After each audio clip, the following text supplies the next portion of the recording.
How's it going? Today we're going to be doing the timing chain guides on this Land Rover. This is a 2012 LR4. It's been facelifted to look like the 2014 to 2016. I'll have another video on how exactly to do the facelift. It's really easy on the 2010 to 2012s. So let's go ahead and get started. So you're looking at all the stuff that's needed for the timing chain repair. We're going to do new guides, tensioners, 2 new chains. We're doing the full job, so not the zip tie job. So this is the timing tool set that you'll need. I got this on eBay for about 60 bucks, something like that. You got to pull the injectors out. This is a direct injected engine. This is the tool that helps you do that. And then this on the left here is the actual crank pulley holder and puller tool set. What you see here, this is actually like a calibration tool for putting new seals on the injectors. So Atlantic British sells a kit that is most of what you need to do this job. You've got your valve cover gaskets, you got your tensioners, guides, chains, some miscellaneous little things. It does not have the friction washers that you need, so you have to go somewhere else online or a dealership for that. And it does not have, in that kit at least, it does not have the seals for the injectors. Now, I bought from Atlantic British seal kits for each injector. And they sell the tools, they're pretty pricey from Atlantic British. You can find it a little bit cheaper at other places, and that's what I did. So I'm going to start by just removing a bunch of miscellaneous plastic. Lift up on this, pull the engine cover off. We're going to take off the all this intake plastic, take out the air boxes.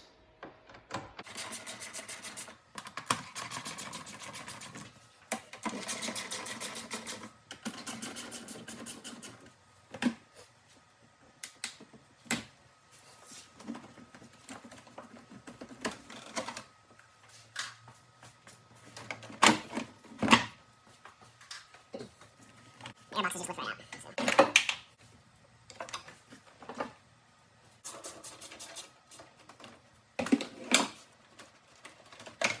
And there's a hose at this side, pretty.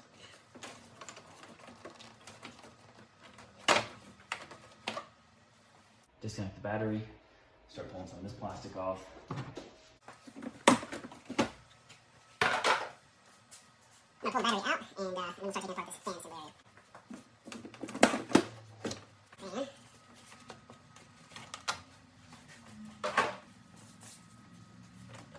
Connector for the fans pulls out. Right here.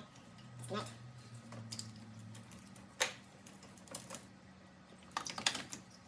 Now we're going to get the fan tool out, crack the fan off.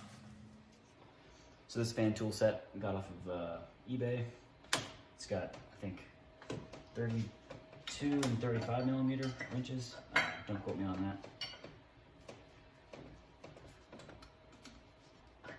So it's a little difficult, but I just cracked it. I'm gonna keep it. Remember, this is a left-hand thread, so you turn clockwise to loosen it.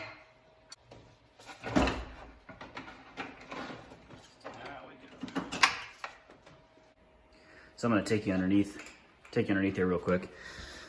These are the things that you find as you're doing a job like this. The vacuum pump, which is at the top of the screen, it is leaking a little bit of oil, as you can see. So I'm gonna go ahead and get that ordered, get that gasket ordered. You can see it's dripping down onto this line here. So I took off the 3 bolts on this pulley. I'm gonna give it a little tap with a rubber hammer, knock it free. So I got the pulley off. Had to give it a couple taps. It's a little bit awkward. You can see there's a lot of dried up stuff in there. It's kind of stuck on there, but it comes right off without too much fuss. Next, I'm going to undo the bolts on this bracket here that hold the fan pulley in place. And then once I take this off, I'm going to go ahead and deal with the belt tensioner over here and pull the belt off. And then we'll drain the coolant.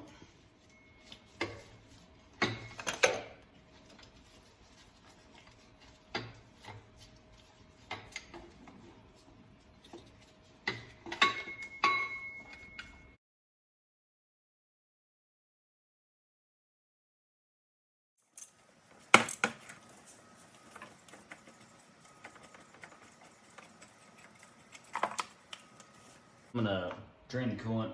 I find it easy just to open up, remove this upper radiator hose and just let it drain from here. I've got cardboard and big couple pieces of plastic, some containers underneath to catch all the coolant.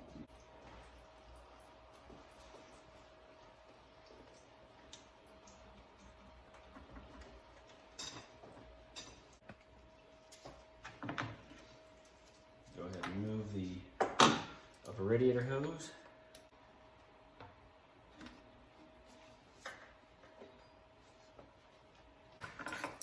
I'm going to pull out the radiator shroud now.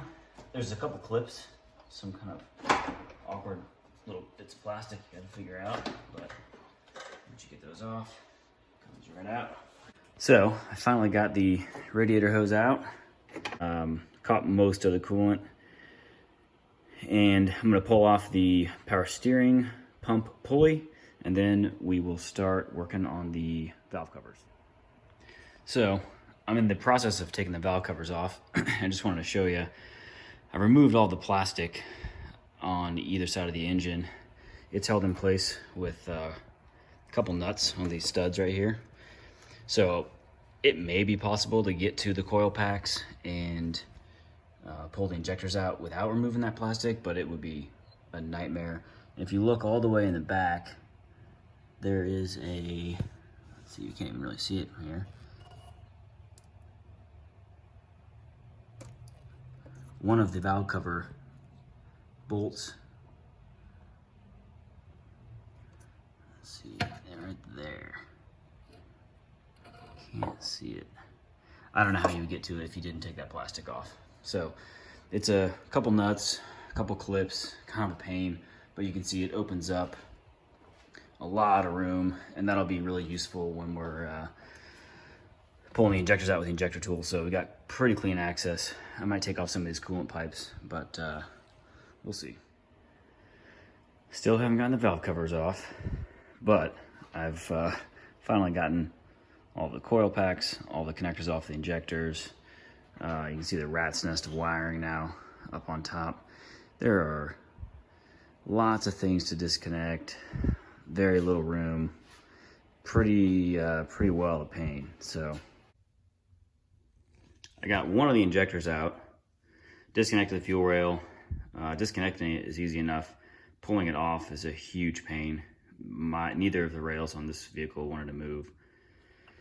It took probably an hour on each side to get the stupid fuel rail off. And now I've spent another hour. I've got one injector out, and the injector tool that I bought, this was just like the, I don't know, $40 one off of Amazon. It's starting to round off. Can't really see it very well, but starting to round off the edges of the part that grabs the injector. So I'm gonna have to buy another one of those. I'll buy probably the one from Atlantic British that has hardened steel.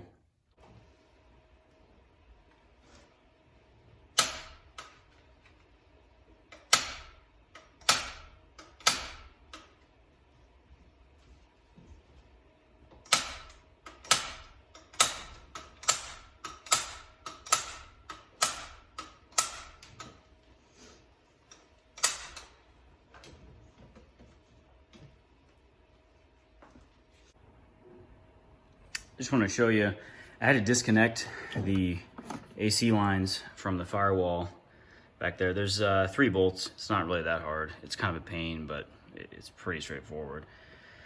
That is what allows access to this rear injector in order to get the tool on. So I tried and wasn't ever really confident that the tool was seated very well, and I don't want to risk damaging the injector, even though I'm gonna end up replacing the injectors. I needed this room right here. So these end up kind of right in front of it. And now I got room. So I'll pull out that last injector and then we'll get these valve covers off. Just wanted to show really quick, my valve covers are really stuck on here. And the front timing covers are really stuck as well. All the bolts are out, everything is loose. What really has helped, if it is stuck, take out these front couple, and then you can get a plastic tool under there. If the screws are still in there, if the bolts are still in there, you can't actually get this all the way back to pry. So that helped a lot. It was going nowhere for a while, so just a little tip. So I have finally got the crank position sensor lock in place underneath the vehicle. I got the starter out, there's just 2 bolts, and then put the locking plate in on the flywheel and came up top, put the cam locks on. The valve covers were kind of a pain to get off. There's really not much room. The cam locks go in really easily. I put I think it's a metric, I don't remember the size, but took off the wing screw on this driver's side, and then you don't have any problems with hitting the firewall. So that makes getting the cam lock in on the driver's side a breeze. I'm gonna have to do a lot of cleaning, getting the injector holes clear of any debris. If you look in there, there's just a bunch of junk. I don't know why they didn't put a grommet or something over the top of them, but I vacuumed out a lot of it. So I'm gonna spend a lot of time cleaning that out, trying to clean out the actual holes where the injectors seat. So it's coming along. Next up will be pulling the crank pulley off. So I just need to lock the pulley down. Everything else is locked down, and we'll just pull the pulley off and keep on keeping on. I did want to just show, so this vehicle had a big rattle, and wasn't really throwing any timing codes, but it just sounded like a diesel, sounded like garbage. And just check out how loose this chain is. I mean, it's crazy. This should be more or less unmovable, and it's just, at least my engine didn't explode. Good job, Land Rover. I've got the crank pulley holder on. I had to go get a bigger jack stand. The smaller ones I have just wouldn't reach nearly high enough. So we're gonna try to break this crank bolt off. This is a clockwise to loosen bolt. It has the 12 number on the head of the bolt. So I got the crank bolt out. I had a huge breaker bar. It was tough, but didn't really give me any problems with the holder that I had and everything. So now I've got the puller installed and 25mm wrench. I'm just starting to get close now to get it off.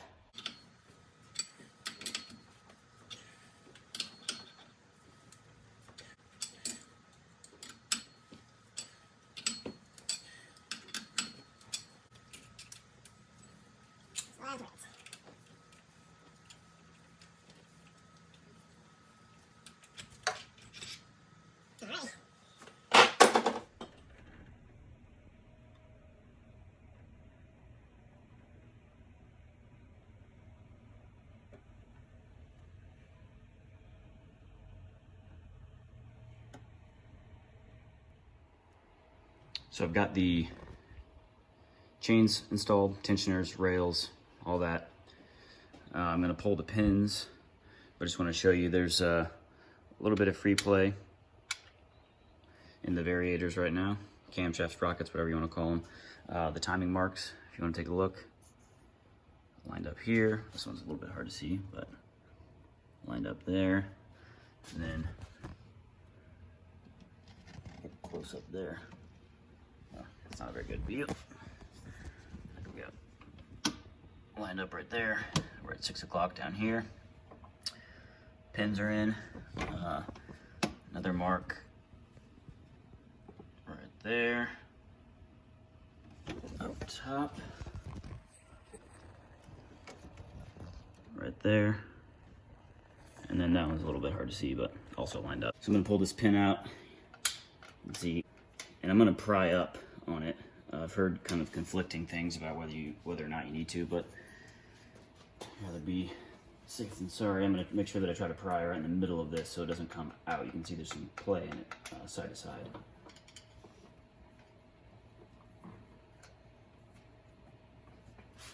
A lot of pressure. snap.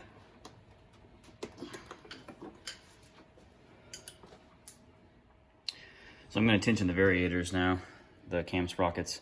This tool fits back behind it. You will have to pull this forward quite a bit. If you look in here, you can see it's about half an inch, maybe 3/4 of an inch forward. The tool will fit on there. It fits into a groove. Let's see where. Right there. You see it? It's right in the cam, right in that tooth. We're gonna torque it. I forget the spec. I want to say it's 32, maybe 35 Newton meters. And then we'll tighten the camshaft sprocket screws down. So I'm checking the timing right now. I got the cam sprockets pre-tensioned. I got the crank bolt back in. I just turned it over 2 times, 2 revolutions. I put a little mark with a permanent marker on the top of the crankshaft just so I could, just so it was, make it a little bit easier to see how many revolutions I'm doing and get it right back into the safe position again. I'll show you. I got the cam lock. This is the test. So you put the cam locks back on, and what you really want to look for is, you can see it on this top one. Let me get up close here.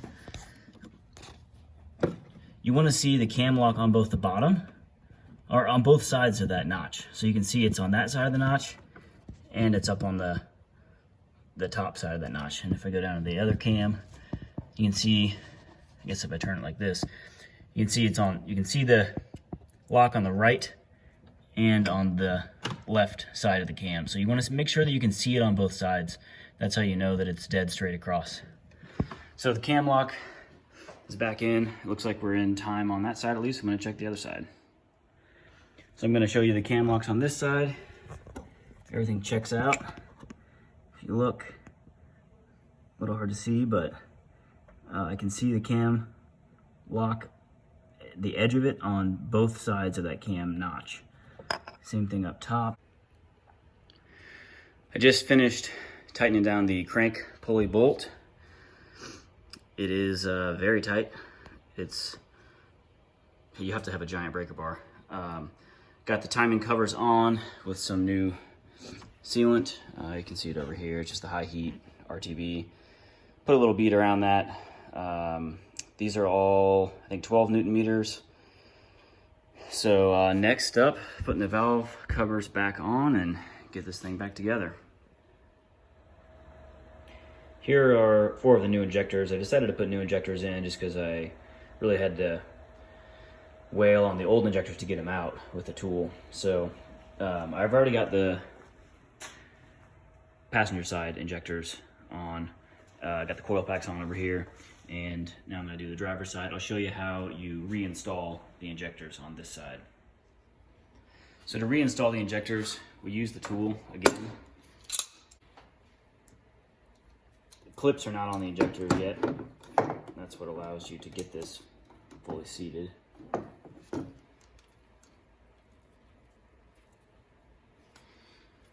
right.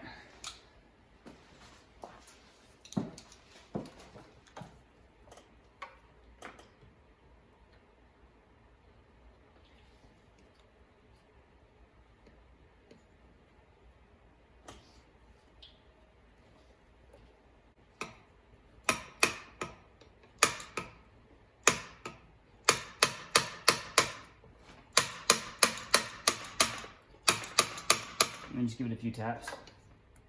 You'll feel it seat.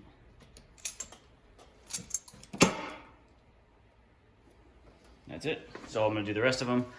And then the fuel rail just slips right over the top. I'll show you how to do that.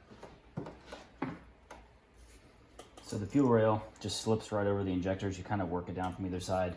And then the workshop manual calls out that you torque the inner 2 at 20 Newton meters, then the outer 2 at 20 Newton meters, and then you go 1, 2, 3, 4 at 30 Newton meters. So there's actually 2 stages to tightening the fuel rail.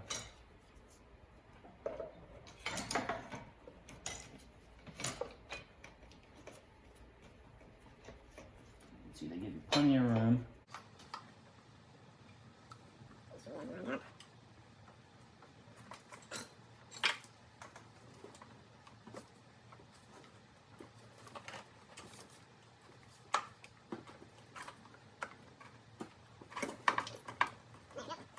you'll feel it slowly starting to seat.